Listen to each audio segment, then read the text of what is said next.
Hello, I'm Kevin Benedict, Senior Analyst for Digital Transformation here at Cognizant, and I am thrilled that you've joined us today, and I want to introduce my guest. Our guest is Dr. Micheal Foghlu, who's the CTO of Feedhenry. Micheal, thanks for joining us. Thanks very much, Kevin. So, Micheal, I'm calling here from beautiful, sunny, hot Boise, Idaho. Where are you calling from today? I'm calling from Waterford in Ireland on the south coast. It's a very nice sunny day here as well, so no complaints. Very good. So that's like halfway down the coast, isn't it, from Dublin? So yeah, so it's between Dublin and Cork, but on the south coast. Very good. And Waterford, is that where the crystal comes from? That is, yeah, it's probably what it's most famous for, but it was actually the first city founded in Ireland back in the 8th century. All right. So got a question. You know, most people, they have an accent mark on like one letter of their name if they're French, but your parents saw fit to add four. I guess they call them fadas. You have That's four right. of those in your name. Now, what justifies four? Well, the fada is used in Irish just to make a sound longer than it would otherwise sound. So the English form of my name would be Micheal, and the accent on the I means that it sounds more like me than like my. So that's the main reason. Well, that's our linguistic lesson for today. Again, I'm thrilled to have you here. Now, you're CTO. How long have you been with Feedhenry? Have you been there from the beginning? Yeah, since we span out of the R&D Institute in Ireland, the Waterford Institute of Technology, in Q4 2010, I headed up the R&D group there as the Director of Research, and I took a leave of absence to go with the company and be a CTO. Very good. So, Micheal, this is a mobile expert interview series. What makes you a mobile expert? So, I've been CTO of one of the world-leading mobile platform as a service companies that has a full end-to-end solution for all that time from Q4 2010 onwards. And prior to that, I was very involved in the academic research group, the TSSG, the Telecommunications Software and Systems Group, where I was research director, and we had many mobile R&D projects over the previous 15 years. Very good. So in 2010, what made your team feel that there was a need for an additional vendor in the mobile platform market? Well, we had a platform in place before the launch of the iPhone that had server-side JavaScript and client-side JavaScript, CSS, and HTML. It was before HTML5 at that point. And once the iPhone was launched and Android was launched shortly afterwards, it became clear to us that the stack that we had built was ideally suited for mobile application development. And so we pivoted our R&D project and pushed it in that commercial direction. And then we launched it out in Q4 2010. Very good. Thanks for sharing that. Now, you must talk to a lot of different companies and partners and vendors in the market. What are you hearing different in 2014, in July of 2014, than perhaps you were hearing last year at this time? What's changed in our market? Well, on the client side, one of the things that has changed is that enterprises, who are usually quite conservative, are starting to become a little bit more comfortable with the idea of hybrid apps, so Apache Cordova, HTML, CSS, JavaScript, client-side apps, which we've always promoted heavily. So I think now it's starting to become common for them to think of large numbers of enterprise apps being built this way to try and keep the costs down of making it cheaper to make them cross-platform. Of course, it's not free because you have to test them on all the different devices that you want them to run on, but it's still a lot cheaper. And on the server side, I'd say that probably the main change is that they're much more comfortable with the idea of Node.js, JavaScript on the server side. Previously, we had to really bend over backwards to justify why we'd made that technical choice, but now it's almost become a positive asset of our platform. Very good. So in years past, there used to be a separation between customer or consumer apps and enterprise apps with an inward focus. Now, you Yes. guys, at least within your website material and things, say that you have a platform that you believe can cover that whole spectrum of mobility needs for a company. How is that done, and what's different between consumer apps and enterprise apps? I suppose it's really an expectation of the quality of the user experience, which translates into what the budget that the enterprise is willing to spend on optimizing that user experience. Now, if you're developing one or two critical consumer apps that are key to your business, obviously you're quite happy to spend quite large volumes of money making sure that experience is absolutely tuned to its finest. But if you're developing hundreds of internal apps, usually you're prepared to make a few compromises there.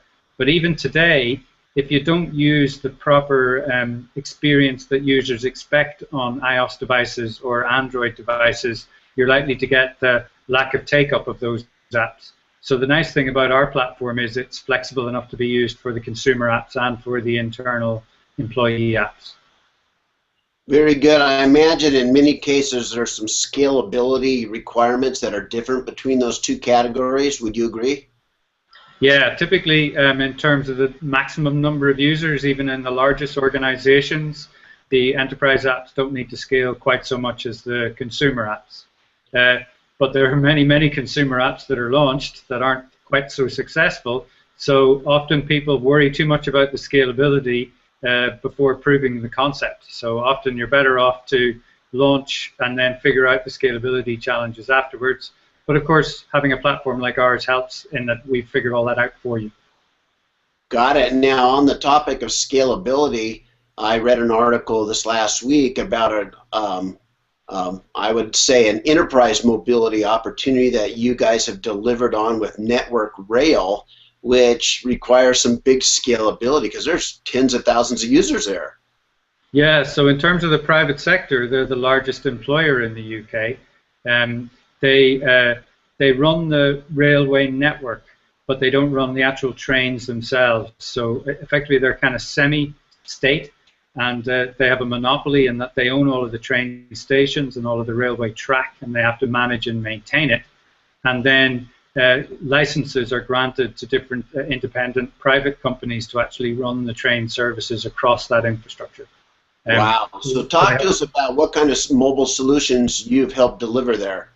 So what they are really are, they are effectively a utility management company who need to manage all of this infrastructure. So they face very similar challenges to the sort of challenges that, say, an electricity company or a gas company or any sort of, or a telecoms company for that matter, who has to maintain a large-scale infrastructure spread out over a country.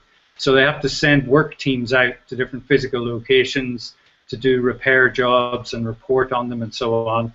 And typically their inventory is kept in back-end asset management systems, and the solutions that we've helped develop for them, either directly or via some of their preferred solutions integrators, have been largely around enabling this mobile workforce using the latest technologies to do this job out in the field. And of course, in those circumstances, being able to operate completely offline is really important as well, because often the network coverage is very poor, or they're down tunnels where even in good network coverage areas they may be cut off. Wow, so then you need to have an on-device database and then the capability to sync and resolve conflict between syncs as a result of that, I imagine. So they leverage the feature of the platform, which is the data sync framework that does just that, yeah. So typically what we have is a middleware JSON caching layer that has a subset of the data, and then on the client side, a subset of that again that's relevant to that particular work team, maybe by their sort of identity or sometimes by the location that they're currently operating in. So talk to me about the number of maybe current users and the number of potential users at Network Rail. So the cool thing about it is they started from the bottom up. They bought all of their employees cutting-edge devices, iPads, and they then ran an exercise in their organization for their employees to come up with interesting ideas about how they could use these devices to make their own jobs more efficient. So they came up with literally thousands of ideas. They filtered these based on a sort of set of, which ones had a real business case within the organization and which ones had various support. And they came down to about a short list, but it's quite a long list of about 500.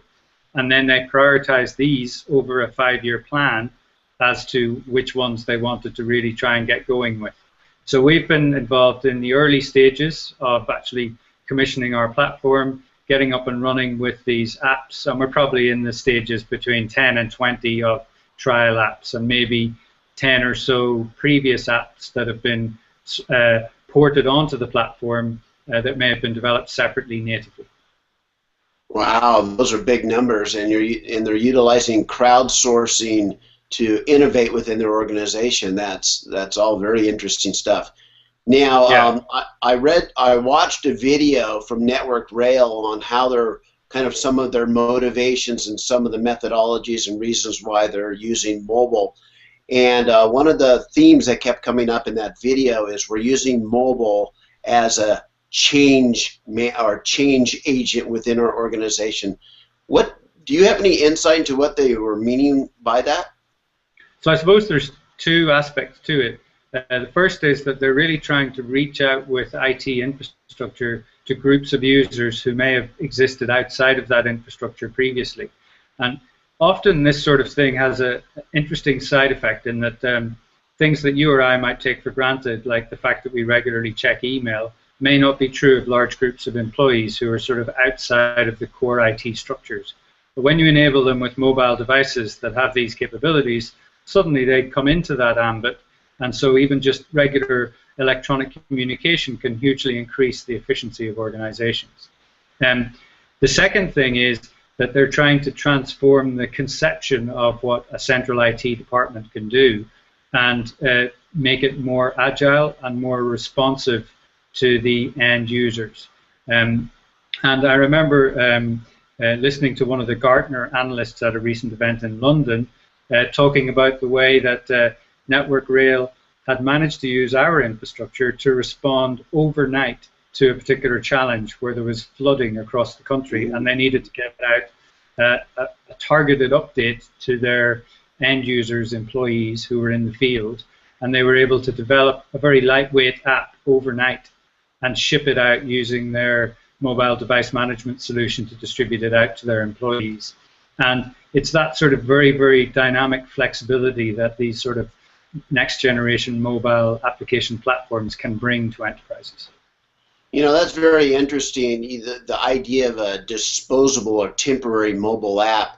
You know, when I think when many of us first got involved in enterprise mobility, the deployment and rollout of a mobile app was almost equal in challenge to the original development project.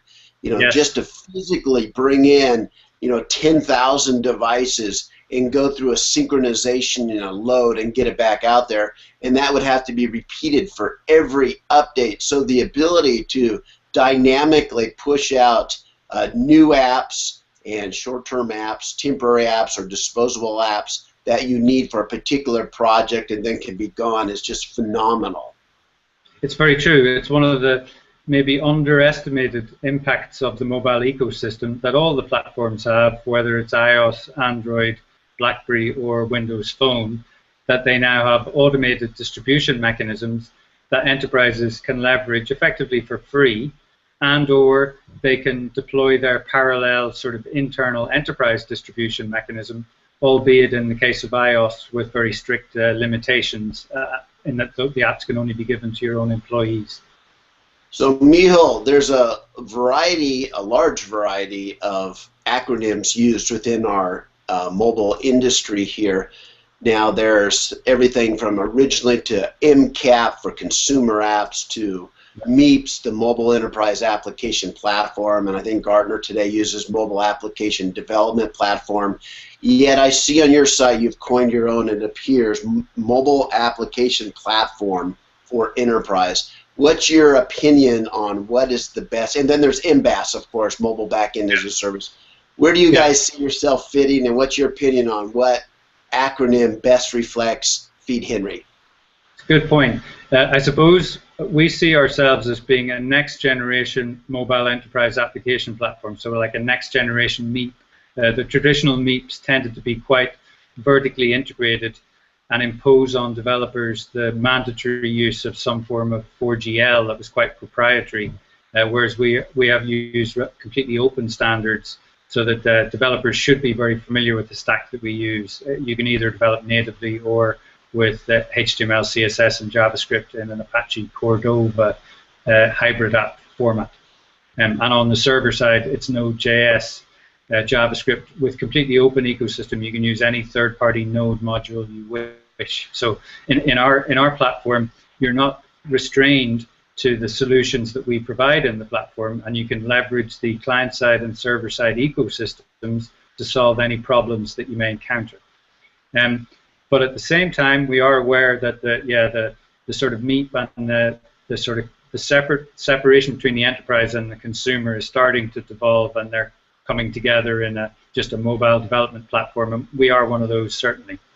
The other two sectors that we kind of cross over into is the MBAS, which is a very new term, mobile backend as a service, only around for a couple of years now.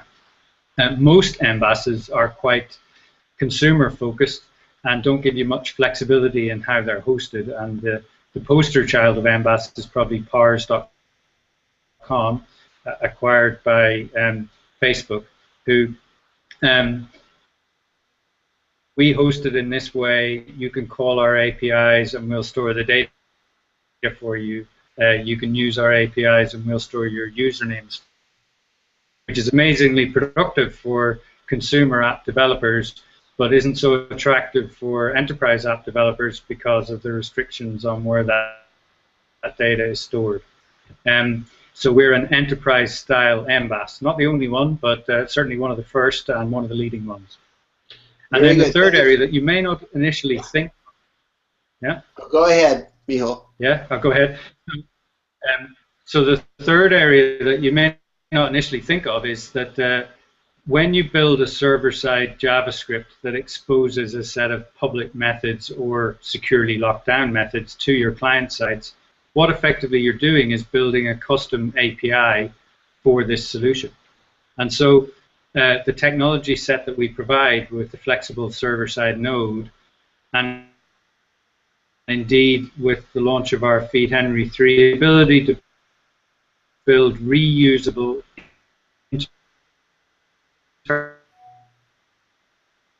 API here for many mobile solutions to reuse the integration work. So you just do the integration once and reuse it. With other companies very active in that space. Very good. So we're a mixture of those three things. So Micheal, before we wrap up here, let me ask you a forward-thinking question here.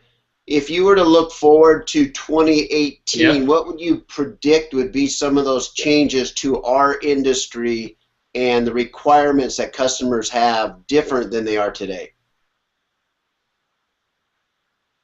That's a very tricky one because, of course, we're only really 6 years into the current revolution based on the launch of the iPhone, and even shorter with respect to the launch of touch tablet devices. So, of course, we could have another one of those revolutions happening within that time frame, of which I may not be aware at all. I would say if we extrapolate shift towards the use of tablet devices as the primary computing devices for a large number of types of employees. And it's very unclear as yet who will win that battle as to who will have the main operating system on those tablets. Microsoft still can't be counted out, and their Windows 8.1 and hopefully Windows 9 will be even better, is a very impressive product. But so are the Android tablets and the impressive product. So I would say it's going to be as much about tablets as about phones, and less on laptops than it is today. And I won't go further than that, but I'm sure there'll be lots of other amazing things happening too. Very good, and I won't hold you to that. It will be interesting to see where the world of wearables and the Internet of Things and how all of that plays in there too. Now, let me ask you one last question about Network Rail. Are you seeing or do you have any requirements for interfacing or connecting with the Internet of Things in relation to Network Rail? At the moment, it hasn't come up in the context of Network Rail. It's come up in 2 or 3 customer contacts, and it's come up in our own.